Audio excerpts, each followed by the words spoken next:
जब मैं 24 साल की उम्र थी तब मेरे पति खत्म हो गए जी। मेरे छोटे छोटे 3 बच्चे थे जी। ससुराल वाले मुझे घर से निकाल दिया जी। लगे मैं दिन भर काम करके घर आती थी तो बच्चे मेरे बहुत समझदार थे। वो लोग झाड़ू बर्तन वो लोग करके रखते थे। मैं अपनी ज़िंदगी के बारे में अगर लिखूंगी तो एक मतलब नॉवेल जैसे कहते हैं वो हो जाए। और आपके जो पति थे उनके बारे में बताइए कि कैसे आपका दूर होना हुआ, कैसा हुआ कि जो आपको एक विधवा का जो एक विडो का एक टैग मिल गया कि भाई अब इस संसार में आपकी पहचान जो विधवा के तौर पर। वहाँ पर मेरे देवर से झगड़ा उगड़ा हुआ, पता नहीं क्या क्या हुआ। मैं तो घर पे थी, उन्होंने फिर जहर पी लिया दुकान पे बैठ के। अब मेरे उम्र 24 साल की थी उस टाइम। मैं कैसे कैसे बच्चे पालूंगी, बहुत टेंशन में थी। 10 दिन तक मुझे अपने ससुराल वालों ने रखा, बाद में मुझे भेज दिया। राधे राधे दोस्तों, आप देख रहे हैं मेरा न्यारा वृंदावन और आपके साथ मैं हूं विनोद कुमार। इस वक्त हम मौजूद है एक ऐसी महिला के पास जो कि विधवा आश्रम में पिछले 30 वर्षों से रह रही हैं और भगवान का भजन करना नित्य इनकी दिनचर्या है। अब आज इनसे जानेंगे कितना कठिन जीवन होता है और भगवान श्री कृष्ण को साक्षी मानकर इन्होंने जो प्रण लिया है कि अब जब जीवन अकेले ही काटना है तो अकेले नहीं, भगवान श्री कृष्ण की शरण में रह के काटना है। तो इन्हीं से जानेंगे कि आखिर इनके जीवन में कैसे बदलाव हुए, इनके जीवन में कैसे वो मोड़ आया जो इन्होंने भगवान श्री कृष्ण को ही अपना जीवन पूरा समर्पित कर दिया। राधे राधे, आपको बहुत बहुत स्वागत करता हूँ मैं। तो कैसे आपका जीवन इन सारी चीज़ों में घिरा, क्या हुआ था? जब मैं 24 साल की उम्र थी तब मेरे पति खत्म हो गए जी। मेरे छोटे छोटे 3 बच्चे थे जी। ससुराल वाले मुझे घर से निकाल दिया। जी। बोल रहे तुम अपना बच्चे लेके यहाँ से जाओ, जी। तुम मेरे पति को खा गई, तुम यहाँ नहीं रह सकती। फिर मैं 3 बच्चे को लेके चली आई, जहाँ पर मेरे पति एक झोपड़ी बना के रखा था वहीं पे चली आई मैं। फिर मैं लोगों के खेतों में धान काटना, गेहूं काटना, घास निकालना, सारा काम करने लगी। करते करते मैं बच्चों को स्कूल में दाखिला दिया, पढ़ाई उनको पढ़ाए। 3 बच्चे स्कूल जाने लगे। मैं दिन भर काम करके घर आती थी तो बच्चे मेरे बहुत समझदार थे। वो लोग झाड़ू बर्तन वो लोग करके रखते थे, 3 भाई बहन मिलके, छोटे छोटे बच्चे मेरे। तब भी मेरे ससुराल वालों ने मुझे कभी पूछा नहीं, ना कभी बच्चों के बारे में पूछा। ऐसे करके मैंने 3 बच्चे बड़े हो गए, पढ़ाई लिखाई। मैं अपने बेटी को AA करवा के B.Ed करवाई यहाँ मथुरा से, फिर शादी कराई। वो अपना गृहस्थी में बहुत खुश है और आंगनबाड़ी में काम कर रही है। फिलहाल तीसरी का अभी उसका भर्ती नहीं निकला उत्तराखंड में। मेरा बड़ा बेटा वो भी AA पढ़ाई हूँ मैं, B.Ed कर रखी है औरंगाबाद से। सबको पढ़ाया मैंने। छोटे वाले वो किसी चक्कर पे पड़ गए थे प्यार के किसी लड़की के साथ, वो ज़्यादा नहीं पढ़ा, वो इंटर तक पढ़ा है। फिर उसको सबसे पहले मेरे छोटे बेटे का ही शादी कराना पड़ा क्योंकि प्यार का चक्कर था। मैं सोचती थी नहीं, जब प्यार किया तो ये करवाना ही पड़ेगा। फिर 3 का बच्चे हो गए। मेरा मन बहुत पहले से, जब मेरे बेटी इंटर में पढ़ रही थी तब मैं ये वृंदावन में जगह लिया। मेरा एक ही सिद्धांत था कि गिरिधारी गोपाल के पास मैं जाऊंगी और वहाँ पर ही रहूँगी। फिर मैं एक एक करके सबको शादी वादी कराया, बच्चे हो गए। अब मैंने कहा बेटा अब मुझे जाने दो, तुम लोगों का सारा काम मैंने कर दिया। 2 बेटे का घर भी बना दिया, मेहनत मजदूरी करके जैसे भी हो मैंने किया। फिर मुझे नगर उनका भी घर बनवा दिया आपने? हाँ, बहुत मेहनती। फिर मैं नगर पंचायत की, सबने मुझे सुना कि ये तो बहुत मेहनत करती है, पढ़ी लिखी है, तो इसको एक पद दिया जाए। तो मुझे CDS के अध्यक्ष का पद दिया। CDS का अध्यक्ष? हाँ, सामुदायिक विकास समिति जी। फिर मैं उसमें काम करने लगी, रोड का काम, मकान का काम, और जैसे लोन वगैरह देते हैं तो मेरे साइन से ही वो लोन मिलता था, स्टेट बैंक से, बड़ौदा बैंक से, जो भी बैंक है। फिर मैंने पार्टी से आए, मैं बीजेपी की पहले अध्यक्ष रही। पार्टी वाले लोग हमारे घर पहुंच गए कि तुम बहुत मेहनती हो, तुम्हें इस बीजेपी में अपने इलाके की अध्यक्ष हाँ, रही जी, बीजेपी की महिला मोर्चा के अध्यक्ष बनाया मुझे जी। मैं छोटे छोटे बच्चे छोड़ के सारा पार्टी का काम करती रही। फिर मैं जिले में गई, प्रदेश में गई, अब फिर भी मुझे कोई छोड़ नहीं रहा है। बच्चे बोल रहे नहीं मम्मी आप जाओ मत। फिर एक दिन कुछ बात ऐसे हो गई, मतलब बड़ी बहू ने कुछ ऐसे दुख मुझे दिया जी। उसी टाइम मैं अपना सामान वामान इकट्ठा किया। मैंने कहा बेटा मैं जा रही हूँ, पूरे हुआ तो घर और कुछ बना नहीं है तुम्हारा जी, तो तुम कैसे रहोगी जी। मैंने कहा किराए पे रहूंगी, कुछ भी करूंगी, लेकिन मैं जा रही हूँ जी।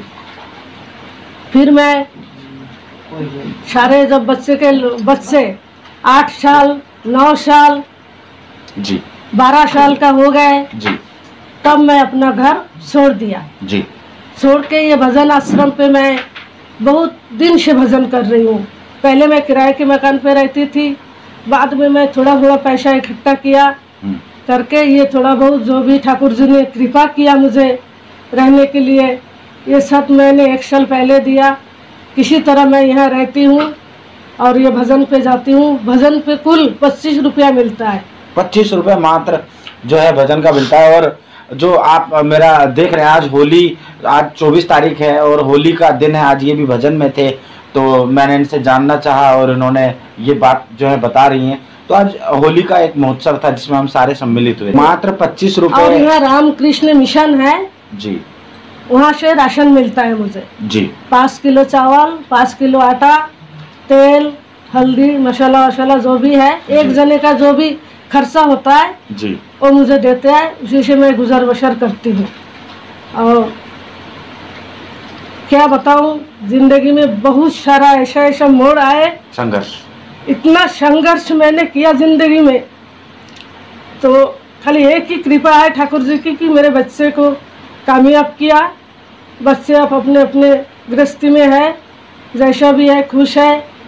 और मैं यहाँ भजन पे मैं सोचती हूँ अगर यहाँ मरूँ तो मैं ये वृंदावन में ही मरूँ, क्योंकि गोलोक धाम पे जाने का इच्छा है कि वृंदावन में जो भी मरते हैं वो गोलोक में पहुँच जाते हैं। तभी मैंने निश्चय किया कि मैं वृंदावन में ही सारा जिंदगी कटा दूंगी और यहीं पर ही रहूंगी। ये सारे माताएं मुझे बहुत प्यार करते हैं, बहुत प्यार करते हैं। और भजन पे भी जितने माताएं हैं मुझे बहुत प्यार करते हैं। ये सारे शाम के टाइम सब मेरे कमरे पे आ जाते हैं जी। आइए बैठिए, इधर आइए, मैं माताओं को भी दिखाता हूँ। आइए इधर आइए, देखिए इनके साथ में काफ़ी महिलाएं हैं जो कि बुजुर्ग हैं। आइए आप भी बैठिए, क्योंकि जो है बिजली जो है की व्यवस्था थी थोड़ी कम थी और अभी यही वक्त मिला था हमको आपको इनके बारे में बताना। और ऐसी ऐसी चीज़ें हम आपको दिखाएंगे, हम आपको बताते रहते हैं कि जो है विधवा आश्रम में महिलाओं की ज़िंदगी जो है किस प्रकार होती है। और काफ़ी एक संघर्ष पूर्ण एक जीवन होता है। जब विधवा हो जाती है कोई महिला तो लोगों को लगता है कि बस अब तो ये अपने मन की करेगी, अब तो समाज से इसको कोई लेना देना नहीं, लेकिन ऐसा नहीं होता। आप समाज में आप रह रहे हैं, आपको मैंने आपको देखा, आप पूरे एकदम अच्छे तरीके से जैसे एक गृहस्थ महिला होती हैं आप भी उसी प्रकार रहते हैं सारे के सारे। तो ऐसा कुछ अलग नहीं लगा कि कोई विधवा महिला है तो भाई वो सामाजिक तौर से अलग रहती है, अलग उसका आडंबर होता है किसी चीज़ में। तो ये लोगों की सोच है ऐसी। जी, लोग तो जीने नहीं देते हैं। अगर पति खत्म हो जाए लोग जीने नहीं देते हैं, बहुत सारा बातें सुनना पड़ता है। लेकिन बच्चे के खातिर बच्चे मैंने नहीं छोड़ी, ना दोबारा शादी किया। लोगों के बात एक कान से सुनी हूँ, दूसरे कान से निकाल दिया। मैंने कहा अगर दूसरे लोगों की बात सुनूंगी तो मैं अपने बच्चे पाल नहीं पाऊंगी। और बहुत सारा मोड़ आए, इतना दुख आए जी, मतलब जब छप्पर नहीं था, बच्चों को लेके ऐसे पकड़ के मैं अपने एक कोने पे बैठी रहती थी। जब बारिश आंधी आते थे, बहुत संघर्ष किया सर। मैं अपने ज़िंदगी के बारे में अगर लिखूंगी तो एक मतलब नोवेल जैसे कहते हैं वो हो जाएगा। जी। मैं लिखी भी थी कुछ, लेकिन बाद में मैं उसको फाड़ दिया कि इतना दुख अगर मेरे बच्चे पढ़ेंगे तो वो लोग भी दुखी हो जाएंगे। मैं किसी को दुख देना नहीं चाहती जी। अब सारा दुख मैं अपने ऊपर लेती हूँ और मैं कभी गलत काम पे कभी नहीं करती हूँ, झूठ नहीं बोलती हूँ। जो भी होता है मैं बोलती हूँ। झूठ से मेरा बहुत नफरत है। मेरे सास ससुर देवर ननद बहुत बड़े बड़े हस्ती है जी।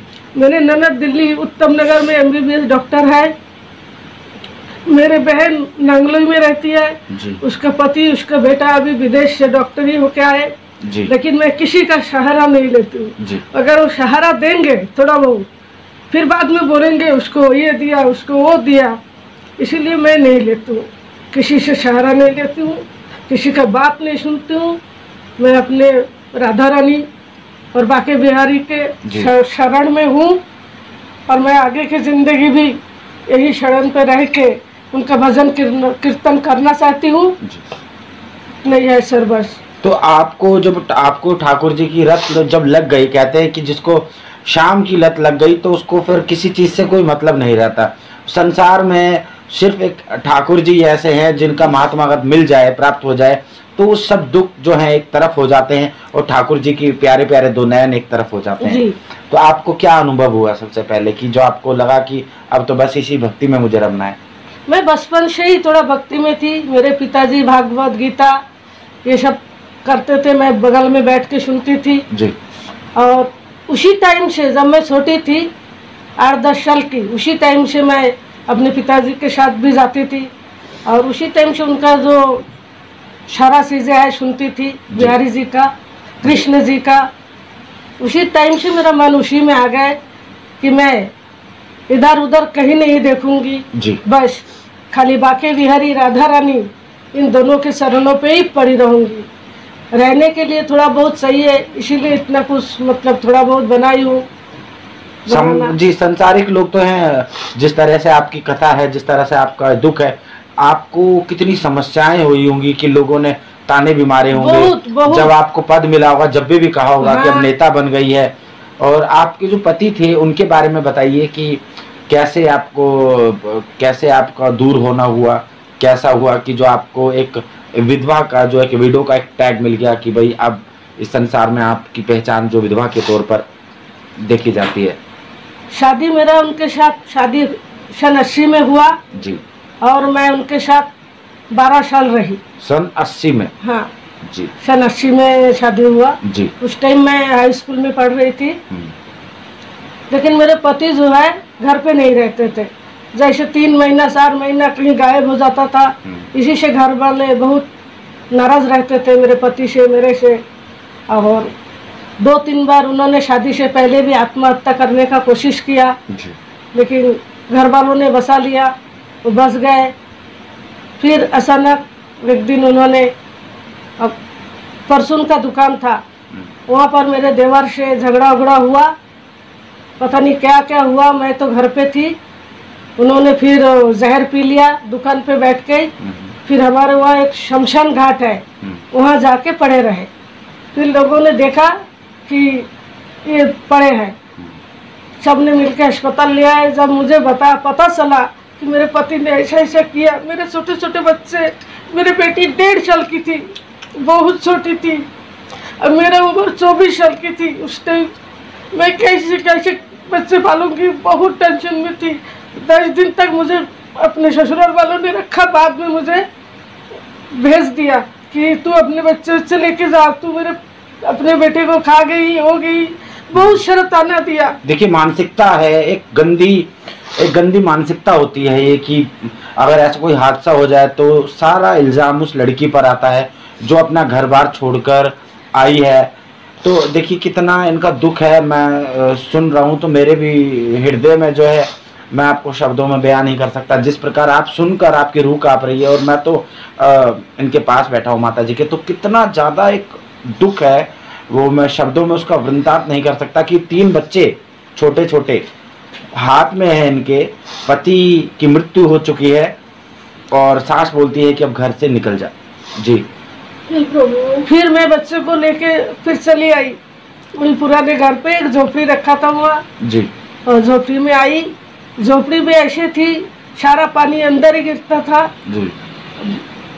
झोपड़ी के ऊपर जो घास देना था, वो मेरे घास खरीदने का भी पैसा नहीं रहता था जी।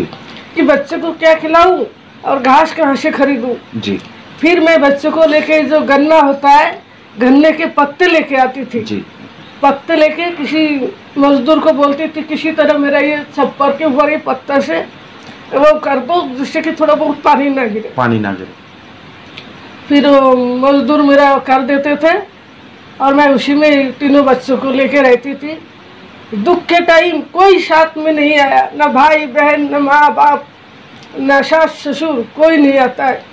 जब थोड़ा बहुत जब मैं अपना संघर्ष करके थोड़ा बहुत घर वर बना लिया, बच्चे को पढ़ाया, उस टाइम सभी आने लगे। फिर ससुराल वाले मेरे सास भी आने लगी, नहीं तुमने बहुत संघर्ष किया बच्चे पाले। मेरे बेटी के शादी के टाइम सास आई थी, फिर मुझे भी जाना पड़ा उनकी सेवा करने। मैंने सोचा कुछ भी किया हो है तो मेरे सास। फिर मैं जाके उसका पैर वैर दबाती थी, उनके पास बैठती थी, बच्चे को बोल बोल के ले गई कि उनका अंतिम समय है, चल उनका आशीर्वाद ले जी। क्या पता पहले आगे जाके तुम लोगों को भला हो। तो फिर सारे बच्चे लेके मैं गई। फिर 1 साल बाद मेरे सास की मृत्यु हो गई। तब से अभी तक मैं वहाँ गई नहीं, 1 नहीं 2 साल हो गए, 2 साल जी। तब से मैं गई नहीं। बच्चे 20 में गए थे, मेरे देवर का देहांत हो गए थे कोरोना में। उस टाइम मेरे सारे दोनों बहू, मेरे दोनों बेटे, नाती पोते जो भी है सब लोग गए थे, लेकिन मैं यहीं पर ही थी वृंदावन में। हाँ, मैं नहीं गई। ये जो है एक आयोजन होता है, क्या बोलते हैं उसको आपकी भाषा में? तेरहवीं नहीं, 13वीं नहीं, वो जो आप भजनालय आश्रम में करते हैं उसको, उस महोत्सव को क्या बोलते हैं?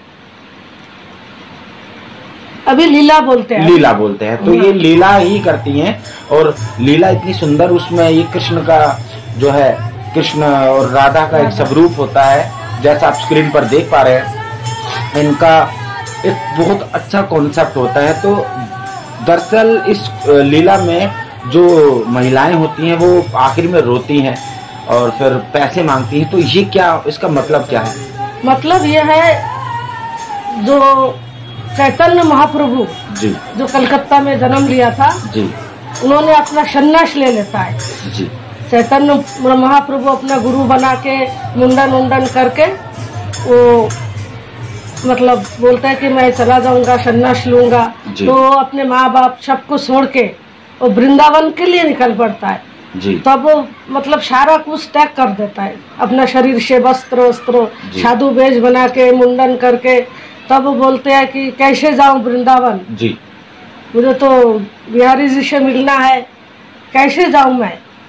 तब वो जाके भीख मांगता है, घर घर जाता है, घर घर जाके द्वार द्वार जाके वो अपना भीख मांगता है और भीख के पैसे से अपने भाई को साथ में लेके बोलते हैं चल अब वृंदावन चलते हैं। लेकिन वो थोड़ा सा पैसे में वो आ नहीं पाता, कम से कम 6-7 महीना पैदल चल के जी गौरंग महाप्रभु वो वृंदावन आए। वृंदावन आके उन्होंने बहुत तपस्या किया, करने के बाद उनको भगवान जी का दर्शन हुआ। वही भगवान है, फिर भी उनको दर्शन देना ही पड़ा उस युग का। इस कली युग में चैतन्य महाप्रभु खाली एक ही नाम है, हरे कृष्णा हरे राम, हरे कृष्णा हरे राम, हरे कृष्णा। नाम के अलावा इस संसार में और कुछ नहीं रखा है, ये नाम ही परम ब्रह्म है। उन्होंने एक मंत्र दिया था, हरे कृष्णा कृष्ण कृष्णा हरे हरे, हरे रामा राम राम हरे हरे। ये महामंत्र है। और जैसा उन्होंने बताया लीलाएं करती है, जैसे आप स्क्रीन पर देख पा रहे हैं, काफी अद्भुत लीलाएं करती हैं। राधा बनती हूँ, वही गौरंग महाप्रभु के विष्णु प्रिया बनती हूँ जी। कभी कभी जशोदा बनती हूँ। जो अभिनय होता है सबसे होता नहीं है, उन लोगों ने पता नहीं मेरे अंदर क्या देखा है, वो सब रोल जो है मुझे देते हैं। कभी निमाई बना देते हैं, बहुत सारा रोल ये 18-19 दिन से मैं कर रही हूँ और आज तक तो किसी ने खराब बोले नहीं, मैं करती हूँ तो सब मुझे वाहवाही देती है कि नहीं तुम बहुत अच्छी करती हो। ये सारे माताएं बैठी है, इन लोगों से भी आप पूछिए मैं कैसे करती हूँ और लीला में मेरा क्या महत्व है। बहुत, मैंने खुद देखा है आपका महत्व। और देखिए जो विधवा महिलाएं होती हैं, कुछ गलत राह पर चल पड़ती हैं, पैसे की तंगी हो जाती है तो गलत राह चुनना उनकी मजबूरी हो जाती है, तो उन महिलाओं को भी, ऐसी महिलाओं को आप क्या कहना चाहेंगी जो इस दर्द से, जो इस पीड़ा से गुजर रही है, आप उनके लिए क्या कहना चाहेंगी कि संघर्ष से सफलता मिलती है? जी, संघर्ष से ही सफलता मिलती है। 25 रुपये से सारे महिलाओं का भरण पोषण होता नहीं है। वो लोग रोड में बैठ के असल फैला के भीख भी मांगते हैं और उसी भीख के पैसे से गुजर बसर करती है। उन लोगों के पास और कोई गुजर बसर करने का वो नहीं है, कमरा किराया देना पड़ता है और क्या करें, 25 रुपया से तो 1500 किराया नहीं दे पाएंगे ना। तभी वो लोग अपना कमरा के किराए भी निकालता है, भीख मांगती है, निधि वन में जाके बैठती है, भिक्षा, हाँ भिक्षा मांगती है जी। कभी केसी घाट में जाके बैठती है, उसमें जो भी लोग दान करते हैं जी। आप दोस्तों कभी भी सफ़ेद वस्त्रों में अगर महिलाओं को देखें और वृंदावन में देखें तो उनकी आप मदद करिएगा, क्योंकि ये वही महिलाएं होती हैं जो वृद्धा आश्रम में रहती हैं और जिनको मात्र प्रतिदिन हर दिन का मेहताना जो लीलाएं करती हैं, जो भजन करती हैं, जो संध्या भजन करती है, उसका मात्र 25 रुपया 25 रुपीज़ ओनली उनको मिलता है। और ये मेहताना इतना कम है जिसका मैं शब्दों में तो आपको क्या ही बताऊं। 25 रुपये, आप सड़क पर 2 कदम चलेंगे कब आपकी 100 रुपये लग जाते हैं आपको खुद नहीं पता लगता। और ये जो माताएं हैं, ये माताएं मात्र 25 रुपये में अपना गुजर बसर कैसे करेंगी? तो सड़क किनारे जैसे ही आपको महिलाएं दिखती हैं सफ़ेद वस्त्रों में, तो आप उनकी दिल से, तहे दिल से मदद जरूर करिएगा। और बहुत अद्भुत है ठाकुर जी की लीला जो आपने बताया कि किस प्रकार से आपके जीवन में परिवर्तन हुए। अच्छा, ये और बताइए कि ठाकुर जी ने कभी दर्शन दिए आपको?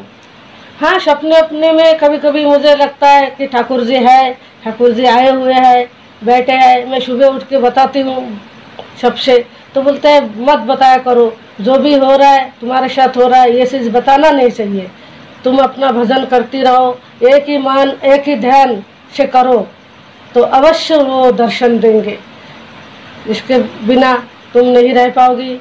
और अच्छा, सपने में आए थे तो क्या हुआ था आपके साथ में? वही देखती हूँ ठाकुर जी आए हैं, बैठे हैं। मैं बाके बिहारी जी को बहुत मान्यता देती हूँ जी।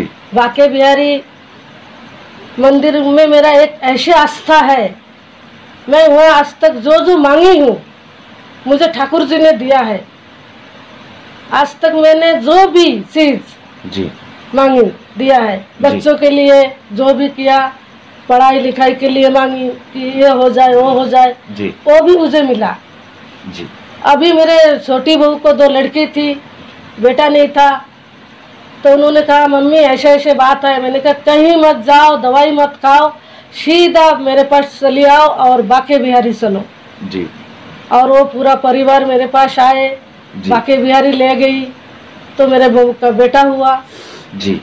तो मुझे बाके बिहारी पे इतना आस्था है, इतना भक्ति है, वो मैं अपने शब्दों में व्याख्या नहीं कर पाऊंगी कि मैं कैसे बताऊं। कैसे बताऊं? नहीं, मैं बता ही नहीं पाऊंगी कि वो जो है क्या है, और जिस पे कृपा करेगा वो उसका सब कुछ हो जाएगा। मैं ये चाहती हूँ ठाकुर जी बाके बिहारी मुझे यही वृंदावन में देह रखने का एक बार सौभाग्य प्राप्त करे। मुझे और जिंदगी में कुछ नहीं चाहिए, मैं ठाकुर जी के चरणों पे ही जाना चाहती हूँ और ठाकुर जी से ही मैं अपना संबंध बना के रखी हूँ जी। तो जैसा कि ये अद्भुत लीलाएं करती हैं, लीला में कभी कृष्ण बनती हैं, कभी राधा बनती हैं, तो इन्हीं को ही सारे रोल क्यों मिलते हैं? रोल मिलती है जो उनको माता पिता का प्यार है जी, वही आशीर्वाद से जी। हम सब के आशीर्वाद यही है जी, जो जिंदगी हम लोग जो कर नहीं सका माता पिता होके जी वो करें, और तुम्हारा देशवासी सब भाई बहन का नाम होए, हमारा देश का नाम होए जी। जो क्या कहते हैं हमारा बच्चा कर रहे हैं, यही हमारा ठाकुर जी से प्रार्थना है। तो देखिए साधारण है, इन्होंने अपनी बात काफी साधारण तरीके से रख दी। तो अब जाते जाते आप क्या कहेंगी लोगों को, किस तरह से ठाकुर जी की ऐसी भक्ति प्राप्त करें कि उन्हें दर्शन ही ठाकुर जी के हो जाए?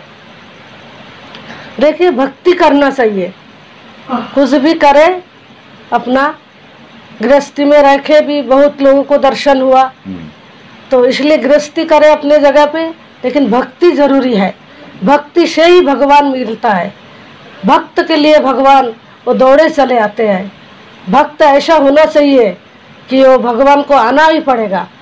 तो इसी सब सलाह देती हूँ मैं सारे माताओं को कि आप लोग ऐसे भक्ति कीजिए जिससे कि आप लोगों को भी ठाकुर जी का कृपा मिले और ठाकुर जी के चरणों पे आप लोग हमेशा समर्पित हो जाए। तो काफी अच्छी बातें कहीं। और इनका घर जैसा आप देख सकते हैं स्क्रीन पर बन रहा है, और अभी थोड़ा सा और समय लगेगा, वक्त लगेगा, लेकिन हम पूरी कोशिश ये करेंगे कि इनको सरकार के द्वारा भी मदद मैं दिलवा पाऊँ, क्योंकि माननीय मुख्यमंत्री जो हैं यशस्वी योगी आदित्यनाथ जी हैं, गरीबों की सहायता करते हैं। तो इन्हें सरकारी व्यवस्था में लाना और सरकारी व्यवस्था से इनके लिए इनका घर का पुनर्निर्माण करवाना, ये मेरी प्राथमिकता रहेगी। और काफ़ी अद्भुत है, और जो उनका दुख है वो तो खैर अब हर लिया है। अब तो आपको इतना है, या जो मन में है वो बताइए, अभी भी है मन में? वही बस घर जाने का इच्छा नहीं होता है। बच्चे बुलाते हैं घर आओ घर आओ, वहाँ जाती हूँ कभी कभी तो मुझे वहाँ मन ही नहीं लगता है। कब भागू मैं वृंदावन के लिए, कब भागू, मुझे यहाँ अच्छा ही नहीं लगता है। लोग बोलते हैं तुम्हारा पूरा भरा पूरा परिवार है, नाती पोते बच्चे बहू, लेकिन तुम रुकती क्यों नहीं हो? मैंने कहा ये आप लोग नहीं समझोगे, जिस दिन समझ जाओगे उस दिन ये जो प्रश्न है वो मुझे नहीं करोगे जी। और दूसरी बात यह है, जब 50 साल की उम्र हो जाता है तो गृहस्थी छोड़ देना चाहिए। नहीं तो ये घर बैठे बैठे बहू से 2 बात बोलूँगी, बेटे से 2 बात बोलूँगी, फिर अशांति जो है परिवार में होता रहेगा, ये सब सोचती हूँ। अच्छा, 50 साल इन्होंने, माता ने कहा कि जो 50 साल उम्र हो जाती है तो गृहस्थी को त्याग देना चाहिए, लेकिन अब जिसके घर में उसके पति भी हैं, जिसके घर में सब कुछ अच्छा चल रहा है, तो भगवान ने तो खुद कहा है कि भाई अगर घर मन चंगा तो कटौती में गंगा। अगर घर में ही आपके इतनी सुख है तो आपको किसी तीर्थ करने की भी आवश्यकता नहीं पड़ेगी। कहीं कहीं ऐसे घर होते हैं जहाँ पर खुशहाली है, और कई ऐसे घर है, सनातन संस्कृति है जहाँ पर, तो उन लोगों के लिए भी क्या ये लागू होता है? अगर घर बैठ के वो लोग भजन कीर्तन करते हैं, भगवान है, कहीं भी दर्शन वो दे सकते हैं, ऐसे कोई बात नहीं। वो हमारे बंगाल में एक बात बोलते हैं, डाकार मतन तारे डाको से दर्शन देवे। मतलब बुलाने की तरह उसको अगर तुम बुलाओगे तो वो तुम्हें दर्शन ही देंगे, दर्शन के बिना वो रह नहीं पाएगा। तो बहुत लोग आए भागवत अगवत करते हैं, तो वो लोग भी बोलते हैं भगवान को हमेशा भक्ति करो, बुलाने की तरह बुलाओ तो अवश्य दर्शन देंगे, वो अवश्य दर्शन देंगे जी। बहुत बहुत अच्छा अनुभव इन्होंने अपने जिंदगी का बताया, और दुखों से भरा था लेकिन बाद में सुख आया। कहते हैं कि दुख के बाद सुख जरूर आता है। ठाकुर जी अपनी कृपा आप पर इसी प्रकार बनाए रखें। अब होली का त्योहार चल रहा है, कल आपका क्या लीलाएं करेंगे? कल आप क्या क्या लीलाएं करेंगे? कल सुबह हम लोग को बुलाया है वहाँ आश्रम पे 6 बजे जी, और बोल रहे लीला करना है, सबको आना है सुबह 6 बजे। हाँ जी, 6 बजे पहुँच जाती हूँ। आप यहाँ से पैदल जाती हैं? आप जो है यहाँ से पैदल जाती हैं, और रास्ता है 1.5 किलोमीटर का, 1 किलोमीटर 2 किलोमीटर का रास्ता है, और उबड़ खाबड़ रास्ता है। तो ये आप यहाँ से पैदल जाना इतनी दूर, आना इतनी दूर, मैंने इनके संघर्ष को अभी महसूस करा। हालांकि इनके जीवन के नहीं, लेकिन अभी का जो इनका संघर्ष है कि इतनी दूर से गोपीनाथ बाजार से यहाँ तक आना और फिर यहाँ पर जाना। सुबह 6 बजे इनको बोला है, तो उनको घर से जो है 5:20 पर निकलना पड़ेगा। तो जब जाके वहाँ पर पहुँचेंगी और आना भी इनको उसी टाइम है, रात का टाइम हो जाता है, तो बहुत ज़्यादा इनके जीवन में ये चीज़ें हो रही हैं। लेकिन आप खुश हैं? खुश हूँ, मैं बहुत खुश हूँ। पैदल जाती हूँ, पैदल आती हूँ, तो कोई फर्क नहीं पड़ता है और अच्छा भी लगता है। सारे माताएं मेरे साथ आती है, सब बातें करते करते हम लोग भगवान का फिर घर तक पहुँच ही जाते हैं जी। इसमें मुझे कोई दुख नहीं, मैं बहुत खुश हूँ इस टाइम जी। तो बहुत खुश है। तो दोस्तों, आप मेरा न्यारा वृंदावन, आपको जैसे हमने एक माता की कहानी दिखाई थी, आपके साथ हमने शेयर करा था, बच्ची को ब्लड कैंसर हो गया था, बच्ची का स्वर्गवास हो गया था, और उसके बाद में उनके जीवन में किस तरह से लड्डू गोपाल ने खुशियां भर दी। तो आपके लड्डू गोपाल भी कहाँ हैं? हमारे लड्डू गोपाल है मंदिर में है। तो आप उनकी झलक जो है अपने लड्डू गोपाल की भी दर्शकों को दिखाइए कि आपके कैसे दिखते हैं लड्डू गोपाल। आपके भी है जी, दिखाइए आप इनको। वो घर बड़ा होने से कुछ नहीं होता, दिल अगर इंसान का बड़ा हो तो देखिए, ये इनके स्नेहहरी लड्डू गोपाल हैं और ये राधे रानी जी हैं। और कितना अच्छा इन्होंने, ठाकुर जी ने इनको रखा हुआ है यहाँ पर, इन्हें सारी चीज़ों की सुविधाएं दे रहे हैं। तो आप अद्भुत है। ये देखिए, ठाकुर जी छोटे से हैं, लड्डू गोपाल जी हैं और राधे रानी जी है। तो जाते जाते क्या कहेंगे आप दर्शकों को? जाते जाते इतना बोलूँगी, सब अपना जो भी तन मन जो भी है, धन तन मन सब कुछ अपने भगवान पे बनाए रखे। भगवान की कृपा आपको मिलेंगे और जितना आप भक्ति करोगे उतना ही आपको दर्शन मिलेगा जी। भक्ति से ही शक्ति है, इसके अलावा कुछ नहीं है। इसके अलावा कुछ नहीं। आप एक महामंत्र हम गुनगुनाएंगे, हरे कृष्णा हरे कृष्णा कृष्ण कृष्ण, नहीं दोबारा से बोलेंगे, हरे कृष्णा कृष्ण कृष्ण हरे हरे, हरे रामा राम रामा हरे हरे। तो भगवान श्री कृष्ण आपकी सहायता करें, आपके दिल में बसें, हर वक्त आपको दिखें, आपको प्रेम दें। माता जी को जैसे उन्होंने संभाला, आपको भी संभालें। परिस्थितियों का सामना करें आप, क्योंकि जो व्यक्ति परिस्थितियों का सामना करता है, भगवान स्वयं उनकी सहायता करते हैं और उन्हें करनी पड़ेगी। क्यों, बच्चा जब परेशान होता है तो माता पिता आगे आते हैं, उन्हें आना पड़ता है। तो इसी के साथ दोस्तों, राधे राधे। राधे राधे।